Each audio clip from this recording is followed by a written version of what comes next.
How's it going, everybody? This is Platt Reviews, and today we're going to be taking a look at the compilation album by alternative rock band Breaking Benjamin, Aurora.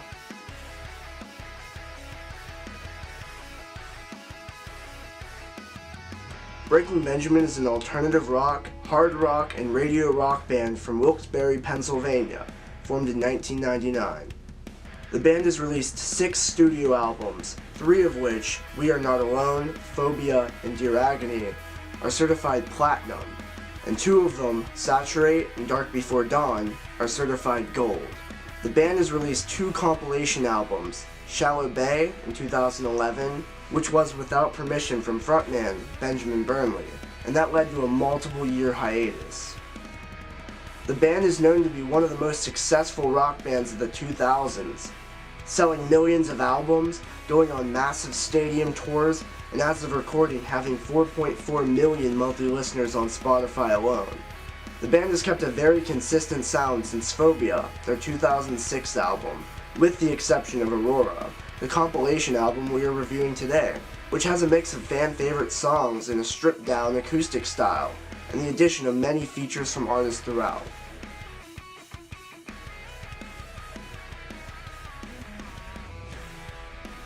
Breaking Benjamin was always one of those bands that defined my childhood. I couldn't really tell you when I became a Breaking Benjamin fan because I feel like I've always been a fan of the band. When I was 9 years old, Dear Agony was the first CD I bought with my own money, and now, over 10 years later, I still believe that all of their music has aged very well, which is hard to say for a lot of what was on rock radio in the mid-2000s. This band has always been consistent with great releases, from Saturate all the way to Ember. It's honestly hard for me to explain why I've always loved the band's music. I just think all aspects of the band are very well rounded. There are enough heavy elements to keep things technical and interesting, and enough catchy hook-filled moments to casually listen to. I have always been a fan of Ben's vocal layering, and that may contribute to my obsession with a good use of vocal layering, which fans of the channel know very well. This band has always had a soft spot in my heart, as no matter what they put out, you always know that it will be good. And their live show is one of my favorites of any band I have seen in a large setting.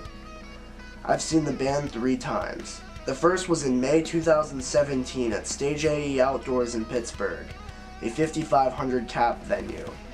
Red was supporting the show, and it was great to be front row for one of my favorite bands growing up.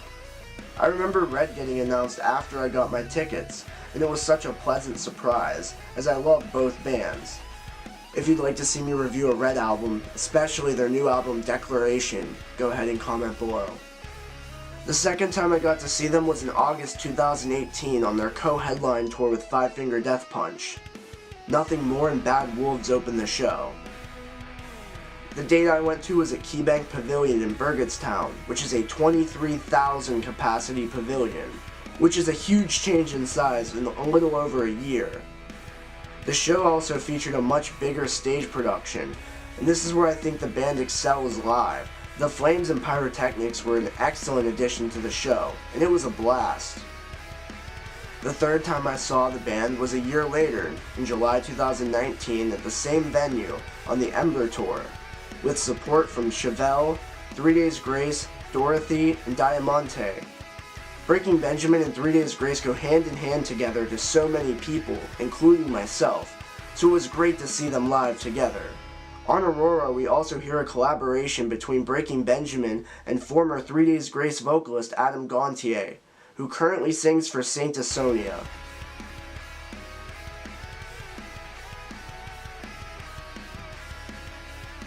This album had 2 singles. The first single is the only original track from the album, Far Away, which features Scooter Ward of Cold. This song is everything I love about Breaking Benjamin ballads. The roaring vocals, the strong chorus, and they pull on your heartstrings. Burnley and Ward's harmonies are very well done, and it shows the band is still very capable of being consistent as ever. The second single is Dear Agony, which features Lacey's Sturm. This is the closing track on the compilation. Despite the opinion that I'm personally not a fan of Lacey's Sturm, her harmonies with Ben are extremely well done, and her performance is especially great on this song. And it does one of my favorite songs in the band's entire discography justice.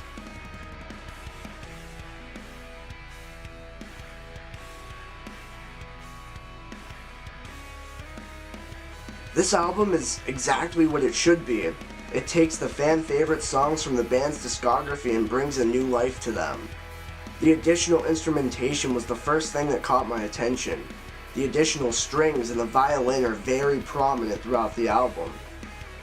These plus the addition of the features are great, despite mixed opinions on some of them by fans, especially on Red Cold River, which has a feature from Chamberlain of Underoath. I honestly really like his feature, but that's coming from someone that's a very big fan of Underoath. If you're not really accustomed to Spencer's vocals, I can definitely understand why you wouldn't like the song. But my personal favorite features are from Michael Barnes of Red on Failure, and Adam Gontier of Saint Asonia on Dance with the Devil, a song they've played together for the better part of 15 years. I personally would have loved to have a studio version of them performing this song a decade ago, but this collaboration is still great and 10-year-old me is so thrilled about it. Having features from bands that have a lot of mutual fans with Breaking Benjamin may feel like fan service, but a lot of this album is, and that's not a bad thing at all. To me personally, this album feels much more like a gift to the fans for their loyalty and support more than anything, and it's very nice to see a band this popular give back to their fans. On a bit of a negative note, there were certain songs where I wanted a little more variety, as they feel very similar to the originals, specifically Tourniquet and Never Again. Don't get me wrong, I love these songs, but I really wish the band would have experimented a little more on these tracks, like they do the other tracks on the album. Because when they try new things on this album, almost 100% of the time it works. Just look at Dear Agony, the closing track. It feels completely different than the original and knocks it out of the park. And despite being an original song, Far Away adds a lot of violin and additional strings. And it's an incredible song that shows that the band can be consistent and try new things, and still be the Breaking Benjamin we know and love. With these critiques, it's not like I dislike those songs or the album. I think this album does a great job of reimagining the songs we love and give them a brand new feeling. Breaking Benjamin released a compilation album that really shows their consistency, while also showing that they can experiment with new sounds. Thanks for watching.